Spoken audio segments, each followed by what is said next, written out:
This is serious. This is very, very serious. I mean, is this just a case of migration? Or there's genuinely something that these people are running away from?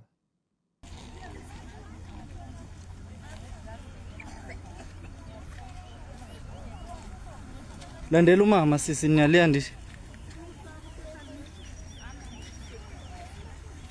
This looks like something that is now far more than just economic hardships. 1,174 people trying to cross into South Africa illegally. Now, to me, if you ask me, I don't think this is a coincidence. I don't think it's a coincidence that we have more than 1,000 people at the same place, at the same time, trying to do the same thing. I don't think it's a coincidence. I think now there are structures that we might not know of. There are structures in place, and there are people actually coordinating all these illegal crossings, all these illegal migrations. But what I don't get now is, if you're going to pay people to help you cross illegally, isn't that money enough for you to just go and get a passport?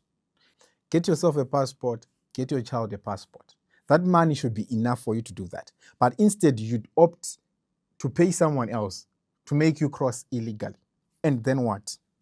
That would be my question. I'm not sure now if these people are crossing for the first time or they are just going back to their usual houses. Because maybe they crossed back into Zimbabwe for the Christmas holidays and now they are crossing back to return to their normal lives. I'm not sure if it's the first time they're getting in or they're just returning. But if it's their first time, 1,174 people, after crossing, then what? These are the questions that even the people should be asking themselves. After crossing, then what? Because I'm sure they are not all going to the same place. Or even if they're going to the same place, where are they going to get where to live? 1,174 people. Even if they might have relatives, but I'm not sure the relatives have enough accommodation to accommodate such large crowds. Where are you going to get the food to feed your children? In that video, I saw even the young children, little babies, they are crossing without documents. And now this will create a cycle. Because imagine this thing. You cross with your child does not have documents. You don't have documents. Your child is going to grow up without documents. Then what? Now, in a few years, your child is going to be at the same position as you. So your child is now growing up with a problem at hand, a problem waiting for your child to find a solution. Now, I'm not sure what happens when you get into South Africa. If you get in as an illegal migrant, if you get in as an undocumented migrant, are you then able to get documents when you are there? I'm not sure. If you are even able to get documents for your children, I'm not sure. If you're able to do that, then okay, maybe you can justify yourself and say, I'll get them the documents later. But if you can't, then that's a huge problem that you've created for your children. They don't know anything. Now, let's take a look at crossing. That's actually risky. You are endangering yourself and you are endangering your children. Let us hear what the South African National Defence Force had to say about this. Unusual influx and incident in Limpopo province. In Limpopo province, members of the South African National Defence Force, one South African tank regiment in particular, are facing a new dilemma that is specific to this time of the year, specifically during Christmas Eve and the Day of Goodwill.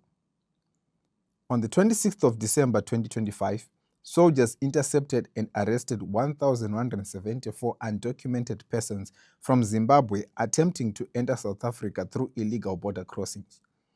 This marks the first time our members have to manage such an influx during this period of the festive season. Compounding the situation was the uncharacteristic aggressiveness of the individuals involved. Rifleman T.M.